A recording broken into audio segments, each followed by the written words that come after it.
Humana discharge na sa ospital diyang nakarecover na sa COVID-19. Nagpositibo pagbalik sa mga sakit ang usa ka sundalo sa Zamboanga del Sur. Anang report ni Argil Relator. Katapusan sa Marso dihang nagpositibo sa COVID-19 ang usa ka sundalo sa Zamboanga del Sur. Hinuon natong April 6 na discharge na kini. Gikan sa Zamboanga del Sur Medical Center, human nagnegatibo na ang laboratory test ni ini.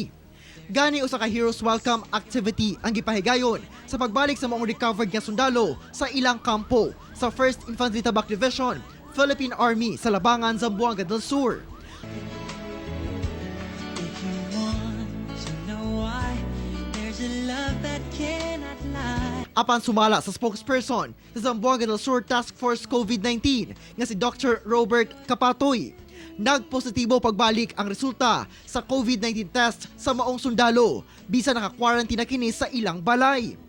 Parayong ginamonitor sa Rural Health Unit sa Labangan ang kahimtang sa maong sundalo. Tungod ni ini, magpatuman og balik og preventive lockdown ang Barangay Upper Pulacan sa Labangan kung asa nagpuyo ang maong sundalo. So negative siya pero by protocol sa DOH ato man ay monitor ang swab. So na natog sa iyang 4 to 5 swab na 24 hours apart.